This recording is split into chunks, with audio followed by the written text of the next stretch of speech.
Hey soul family, welcome back to my YouTube channel Priyanka 777 tarot. Guys, आज हम reading करने वाले हैं कि आपके माइंड में जो कोई भी पर्सन है वो कल रात आपके बारे में क्या सोच रहे थे, इस कनेक्शन के बारे में क्या सोच रहे थे और थर्ड पार्टी को लेकर उनकी क्या भावनाएं हैं।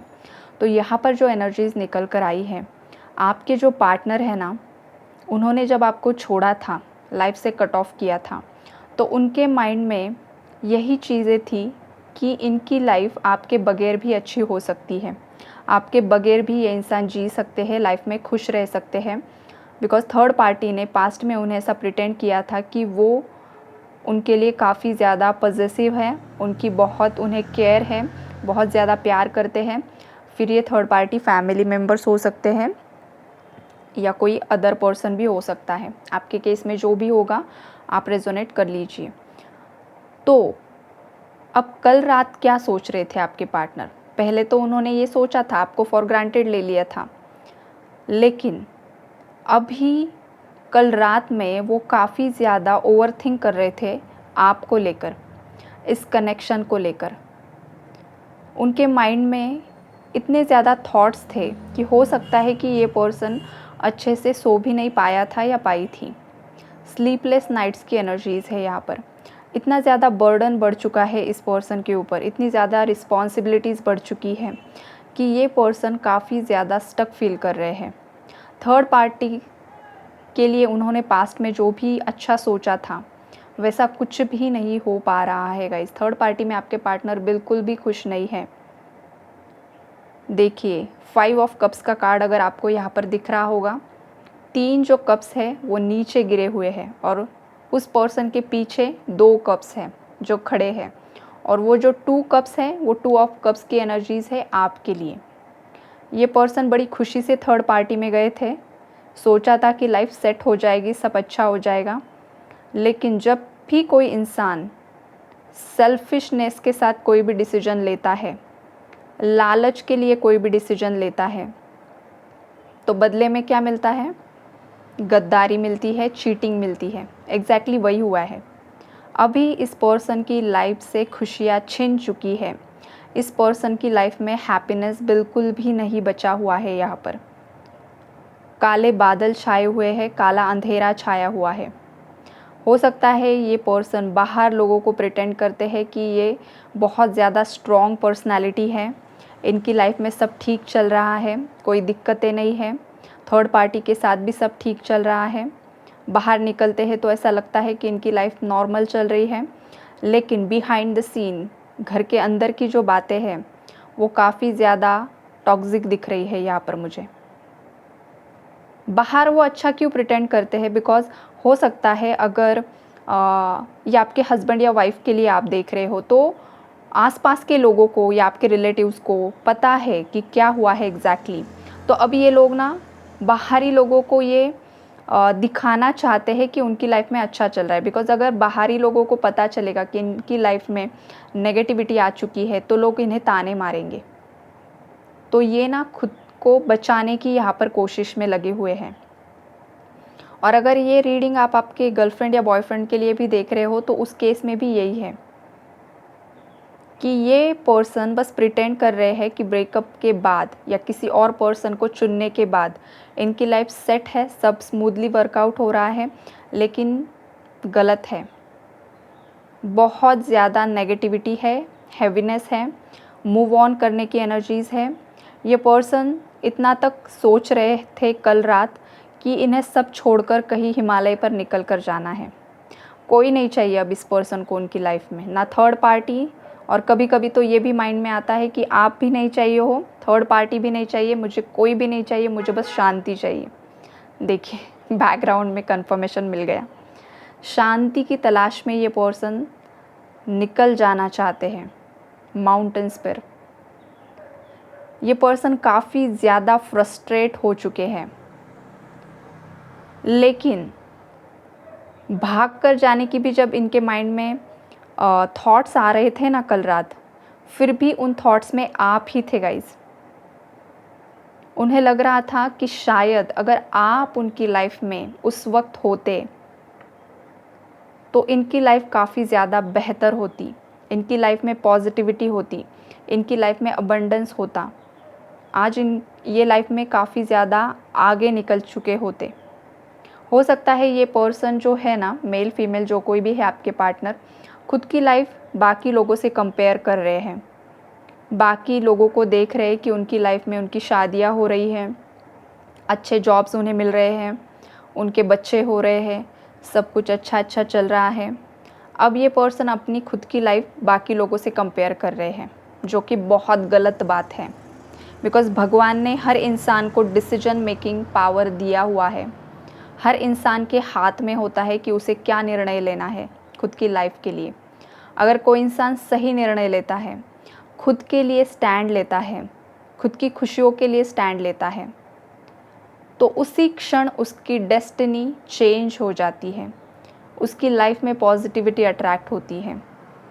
अगर बड़े दिल से किसी की माफ़ी भी मांग लेगा ये पर्सन, तो उसकी लाइफ पूरी तरीके से चेंज होगी, पॉजिटिविटी फिर से दोबारा अट्रैक्ट होगी लाइफ में। लेकिन यहाँ पर हो क्या रहा था ना, कल ये पर्सन सोच रहे थे आपकी तरफ आने के लिए, आपकी तरफ आगे बढ़ने के लिए, फिर से दोबारा आपके साथ एक नई शुरुआत करने के लिए। लेकिन एट द सेम टाइम इस पर्सन के माइंड में थर्ड पार्टी के थॉट्स थे। थर्ड पार्टी से ये पर्सन तंग आ चुके हैं, लेकिन थर्ड पार्टी ने इस पर्सन को इमोशनली ब्लैकमेल करके रखा हुआ है, उनकी रिस्पॉन्सिबिलिटी के बारे में बता कर रखा हुआ है। और अगर पेरेंट्स हैं, अगर सिंगल पेरेंट हैं, तो उस केस में क्या होता है, कोई भी बच्चा अपने माता पिता को छोड़ नहीं सकता है। कुछ रिश्ते ही ऐसे होते हैं कि उसे छोड़ना आसान नहीं होता है गाइज़। अगर इनके घर में बस इनके पिताजी हैं या बस माताजी हैं, तो उस केस में क्या होता है ना कि कोई भी इंसान चाह कर भी अपने माता पिता को, या इनका कोई सिंगल पेरेंट है, तो उस केस में भी उन्हें छोड़ नहीं सकते हैं। तो ये पर्सन चारों तरफ से खुद को स्टक फील कर रहे हैं कि अब मैं ऐसा क्या करूं कि मेरा पार्टनर भी मेरी लाइफ में आ जाए और ये थर्ड पार्टी भी कन्विंस हो जाए, जो कोई भी है। अगर इन्होंने किसी और से शादी की है और काफ़ी ज़्यादा टॉक्सिक मैरिज है, तो उस केस में भी ये पर्सन यही सोच रहे थे कि अब मैं क्या करूं और किस तरीके से इस टॉक्सिक मैरिज से मैं बाहर निकलूं। हो सकता है इनके बच्चे भी हो सकते हैं, तो उनकी भी रिस्पॉन्सिबिलिटी है, फिर सोसाइटी क्या सोचेगी, फिर आगे क्या होगा, सभी बारे में यहाँ पर सोचा जा रहा है। कुछ लोगों के केस में हो सकता है कि ये जो कोई भी पर्सन है, इनका सोसाइटी में एक रेपुटेशन है, हायर अथॉरिटी पोस्ट पर हो सकते हैं, समाज में कुछ ना कुछ कार्य कर रहे हैं, सेलिब्रिटी हो सकते हैं, एक्टर हो सकते हैं, सोशल मीडिया पर चाहे कुछ काम करते हो, तो लोग पब्लिक फिगर की भी एनर्जीज़ है यहाँ पर। तो उस केस में ये पर्सन सोच रहे हैं कि प्यार तो आपसे कर रहे थे, लेकिन आपके साथ रहना नामुमकिन लग रहा है इस पर्सन को। बिकॉज़ आप दोनों की जो रिलेशनशिप की कंडीशंस है या जो भी स्टेटस है, वो सोसाइटी के अगेंस्ट हो सकता है। हो सकता है कि एक पार्टनर मैरिड है, आप सिंगल हो, या कोई वीडो है, कोई डिवोर्सी है, एज गैप है, कोई 10-15 साल का या 15 से आगे का भी एज गैप की एनर्जीज़ है यहाँ पर। तो यहाँ पर काफ़ी ज़्यादा डिफरेंसेस है, कास्ट कल्चर इश्यूज़ हो सकते हैं आप दोनों में। हाँ चलो, कास्ट कल्चर का एक बार ठीक भी होता है कि एडजस्ट हो जाता है, उसमें भी प्रॉब्लम्स आते हैं, लेकिन ठीक है। लेकिन बाकी के जो इश्यूज़ होते हैं, वो उससे बाहर निकलना काफ़ी ज़्यादा हिम्मत की ज़रूरत होती है। और ये पर्सन ना कल हिम्मत हारा हुआ खुद को फील कर रहे थे, होपलेस फील कर रहे थे, रेस्टलेस फील कर रहे थे। प्यार होकर भी ये यही सोच रहे थे कि इनके हाथ में कुछ नहीं बचा है। लेकिन एक अच्छी बात बताऊँ, यहाँ पर डेथ का कार्ड आया हुआ है। डेथ कार्ड रीबर्थ को रिप्रेजेंट करता है, मतलब दोबारा से नई शुरुआत, न्यू बिगिनिंग्स को यहाँ पर शो करता है। और इस कनेक्शन की जो डेस्टिनी है, वो आगे चलकर आप दोनों का साथ देने वाली है। आप दोनों का भी भाग्य आपको दोबारा से एक साथ मिलवाने वाला है, चाहे अभी सिचुएशन कुछ भी हो। लेकिन इस चीज़ में डीले भी है गाइस, डीले की भी एनर्जीज़ है।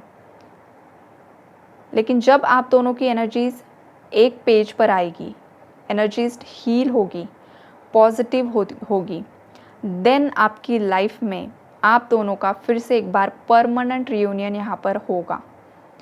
बिकॉज़ आपके माइंड से भी ये पर्सन निकल नहीं पा रहे हैं और आपके पर्सन के माइंड से भी आप निकल नहीं पा रहे हो।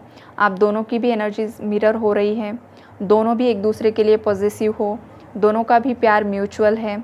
सब कुछ होते हुए भी आप दोनों भी यही प्रिटेंड कर रहे हो कि आपको उनकी ज़रूरत नहीं है और वो भी प्रिटेंड कर रहे हैं कि उन्हें भी आपकी ज़रूरत नहीं है। गाइज़, इस माध्यम से मैं आपको ये बताना चाहती हूँ कि अगर आपके केस में बहुत ज़्यादा डीप इश्यूज़ नहीं है, बस बातें ईगो पर अटक चुकी हैं, तो प्लीज़ खुद से एक्शन लीजिए। आपके पार्टनर के साथ क्लियरली कम्युनिकेट कीजिए, जो भी मिसअंडरस्टैंडिंग्स हुई है वो क्लियर करने की कोशिश कीजिए। हो सकता है आपका एक पॉजिटिव एक्शन आपकी पूरी लाइफ चेंज करेगा, पॉजिटिविटी में कन्वर्ट करेगा। पास्ट की सभी बातें भूल जाओ कि इस पर्सन ने आपके साथ क्या किया था, क्या बोला था। अगर आप उसी पर्सन पर अटक रहे हो अभी तक, तो खुद से एक स्टेप आगे बढ़ना भी ज़रूरी होता है। पास्ट की बातें मत याद कीजिए। अगर आपको यही पर्सन चाहिए तो कभी कभी रिश्ते निभाने के लिए झुकना भी ज़रूरी होता है। झुकने से कोई भी बड़ा या छोटा नहीं हो जाता है। जिसे रिश्ता निभाना होता है ना गाइज़, वो हमेशा झुकता ही है। तो अगर मामूली इश्यूज़ है, उन लोगों के लिए मैं बोल रही हूँ, फिर से दोबारा मैं रिपीट कर रही हूँ, अगर थोड़े बहुत ही इश्यूज़ है, कुछ मिसअंडरस्टैंडिंग्स हुई है आप दोनों के बीच में और बस ईगो के कारण आप सोच रहे हो कि पहले पहल कौन करेगा, वो करेगा या मैं करूँगी, तो उस केस में आप खुद से पहल कीजिए। हाँ, लेकिन अगर आपके केस में काफ़ी ज़्यादा बड़े बड़े इश्यूज़ हैं, तो उस केस में आप थोड़ा सा रुक जाइए, शांति से सोच विचार कीजिए। कोई भी एक्शन लेने से पहले 2 बार सोचिए, क्या सही होगा, क्या गलत होगा, ये भी सोचिए। पॉजिटिवली मैनिफेस्ट करने की कोशिश कीजिए। बिकॉज़ ये जो पर्सन है ना, वो आपको एक मदरली पर्सन की तरह देखते हैं। आप जब भी इनकी लाइफ में थे ना, आप इनकी बहुत ज़्यादा केयर करते थे, पैम्पर करते थे, छोटे बच्चे की तरह इस पर्सन का ख्याल रखते थे। तो वो सब बातें ना इस पर्सन को याद आ रही है। हो सकता है कि इनका कुछ हेल्थ इशू चल रहा है या उनके घर में झगड़े हो रहे हैं। तो अब ना इस पर्सन को मेंटल सपोर्ट की ज़रूरत है। यहाँ पर मेंटली ये पर्सन काफ़ी ज़्यादा मतलब अकेले हो चुके हैं। अभी ये पर्सन कल रात सोच रहे थे कि शायद आप उनकी लाइफ में होते तो आप उन्हें मेंटल सपोर्ट करते, एक मॉरल सपोर्ट की तरह आप उनकी लाइफ में खड़े होते। सही क्या है, गलत क्या है, आप उन्हें बताते। हो सकता है जब आप दोनों साथ में थे तब आप बहुत सारी बातें इस पर्सन को बताते थे कि क्या उनके लिए सही हो सकता है, क्या उनके लिए गलत हो सकता है, कौन सा इंसान सही है, कौन सा इंसान किस वाइब्स के साथ आपसे कनेक्ट हो रहा है। तो वो सब बातें ना ये पर्सन कल रात बहुत ज़्यादा याद कर रहे थे और काफ़ी ज़्यादा मिस कर रहे थे आपको। प्लानिंग्स बना रहे थे, स्ट्रैटेजीज़ बना रहे थे कि ऐसा क्या किया जाए कि दोबारा से आप दोनों एक हो जाओ। लेकिन जब इस पर्सन को कुछ रास्ता नहीं दिखाई दिया तो इस पर्सन ने यूनिवर्स को प्रे किया है कि हे भगवान, कुछ ना कुछ चमत्कार कीजिए, कुछ ना कुछ मिराकल्स कीजिए कि हम दोनों एक हो जाएं। ये भी एनर्जीज़ है, ये भी वाइब्स है यहाँ पर। जब इंसान के पास कोई भी रास्ता नहीं होता है, सभी रास्ते बंद हो चुके हैं, ये महसूस होता है, तभी इंसान ईश्वर की तरफ आगे बढ़ता है, जो कि काफ़ी अच्छा साइन है गाइज़। अगर ये पर्सन ईश्वर को प्रे कर रहे हैं आपके कनेक्शन के लिए, इसका मतलब यही है कि अब आपके पार्टनर की अवेकनिंग स्टार्ट हो चुकी है। अब ये पर्सन अवेयरनेस में आएंगे। अब इस पर्सन के सामने थर्ड पार्टी की सच्चाई आएगी। अब इस पर्सन को आपकी वैल्यू समझ आएगी और ऑलरेडी आ भी चुकी है, लेकिन बस समझ में नहीं आ रहा है कि किस तरीके से फिर से दोबारा आपसे कनेक्ट किया जाए। हो सकता है पास्ट में इस पर्सन ने काफ़ी ज़्यादा गलत शब्द आपके लिए बोले हैं, आपके ही पार्टनर ने आपके खिलाफ रूमर स्प्रेड किया, ये भी हो सकता है, और वो भी थर्ड पार्टी के कहने पर। बिकॉज़ थर्ड पार्टी का जो इन्फ्लुएंस था वो काफ़ी स्ट्रॉन्ग रहा है आपके इस रिलेशनशिप पर, आपकी मैरिड लाइफ पर, जो कुछ भी है आपका ये कनेक्शन। तो वो जो इन्फ्लुएंस था, वो जो नेगेटिविटी थर्ड पार्टी ने आपके पर्सन के कानों में भरी थी आपके अगेंस्ट, एक वक्त पर आपके पार्टनर भी आपके लिए डेविल की एनर्जीज़ में आ चुके थे। वो आपकी एक भी बात सुनने समझने के लिए तैयार नहीं थे। हो सकता है आज भी तैयार नहीं है, लेकिन अंदर ही अंदर जब भी आपके बारे में कल रात सोच रहे थे तो आपकी अच्छाइयाँ याद आ रही थी। और अच्छाइयाँ क्यों याद आ रही थी? बिकॉज 3 ऑफ सोर्ड्स की एनर्जीज़ में है। थर्ड पार्टी की तरफ से ट्रिगर मिल रहा है, सभी जगह से ट्रिगर मिल रहा है। नेगेटिविटी की एनर्जीज़ है, हैवी एनर्जीज़ है, फाइनेंशियल लॉसेस है। अगर इन लोगों को पैसों का घमंड था तो इनका घमंड चूर चूर हो रहा है। यूनिवर्स इनके सभी पैसे इनके हेल्थ इश्यूज़ में जा रहे हैं, या कोई बिज़नेस स्टार्ट करते हैं वो लॉस में जाता है, कोई नई चीज़ करने जाते हैं वहाँ पर पैसे इन्वेस्ट करते हैं वो चला जाता है।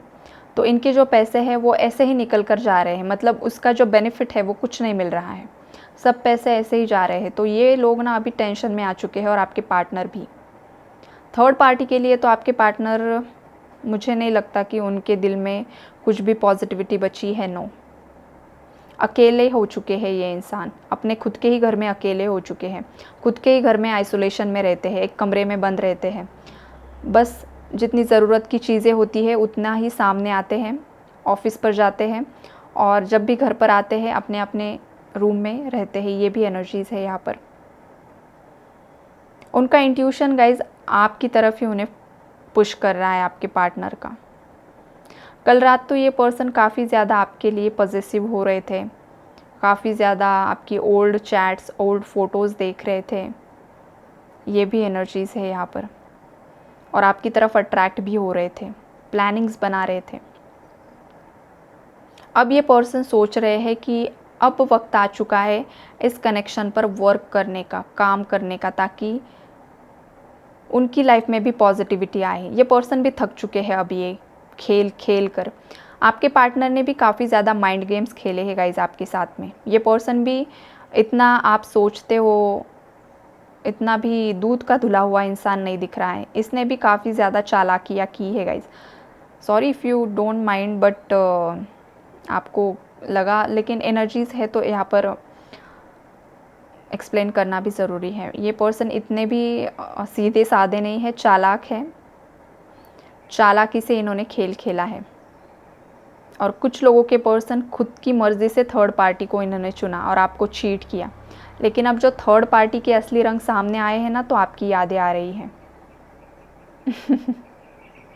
ये एनर्जीज़ है यहाँ पर। तो यही है रीडिंग गाइज आज की आपके लिए, कि आपके पार्टनर की एनर्जीज़ आपके लिए क्या थी, कल रात वो आपके बारे में क्या सोच रहे थे। तो कल रात तो आपके लिए काफ़ी अच्छा सोच रहे थे। आप भी उनके लिए दुआ कीजिए कि उन्हें रास्ता दिखाई दे, आपके बीच की जो भी कार्मिक एनर्जीज़ है वो जल्द से जल्द रिजॉल्व हो सके।